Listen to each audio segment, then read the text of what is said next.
WHT Local Lifestyles continues. Medicare for all leaves us with far more questions than answers these days. And so I'm so glad my friend Gina Downs of Senior Connection is here to help us if you can. It's complicated. I mean, that joke about it's complicated, that doesn't even say it, does it? No, not even. I have been researching this to try to figure out what they actually want to do, and it makes no sense. It is just very confusing how they all plan to do this, because there are actually 8 different proposals. So it's very similar to when they wanted to make changes to the Affordable Care Act. They had 10 options there.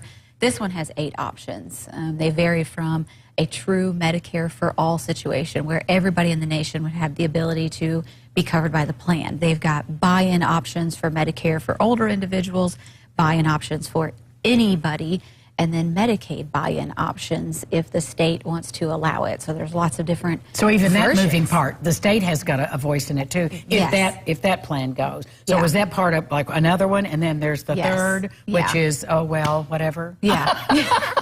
Yeah, exactly.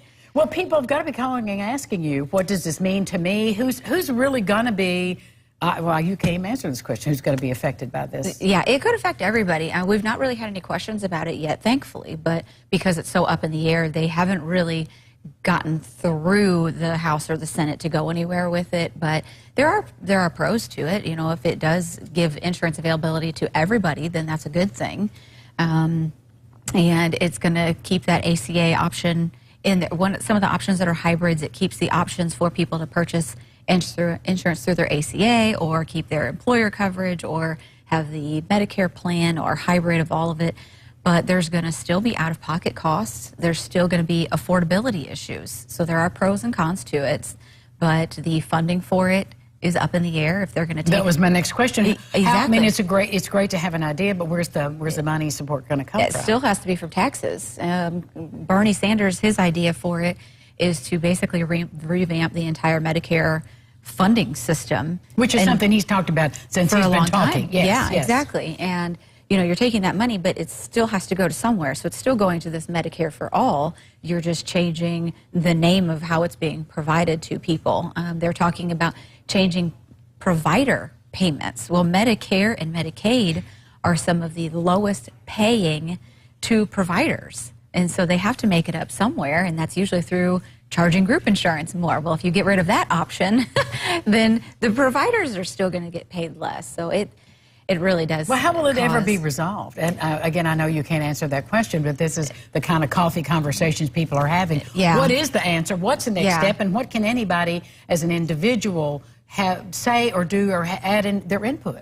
They need to contact their representatives. Definitely contact your representatives and give your feelings on this so they know when they are voting that they have your opinions in mind and your thoughts about it.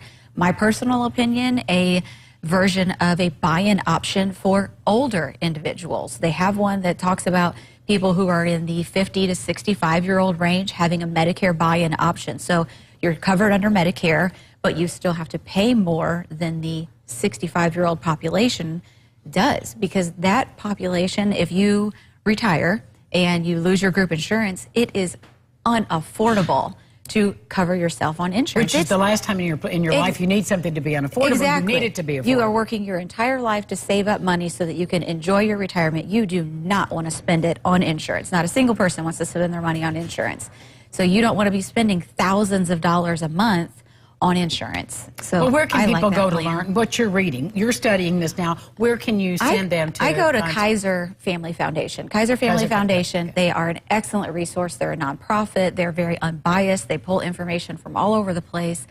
Pew Research has good information. They always are a good source. So that's where I'm looking at to see kind of, you know, an unbiased option for reading. I don't want to know one way or the other. I want to know the good, the bad, and the ugly about the options. Well, thank you for muddying the water further. That's always what I do. That's what I'm here for. Now, it's all clear to me now. I feel so much better. Exactly. Give Gina a call with all of your questions. She is doing the research, and hopefully we'll come to a resolution for all of us. It's going to be a while, but yes. Thank you, Gina. You're welcome. We'll be back with more Lifestyles right after this. Stay with us. This portion of Lifestyles is sponsored by Senior Connection.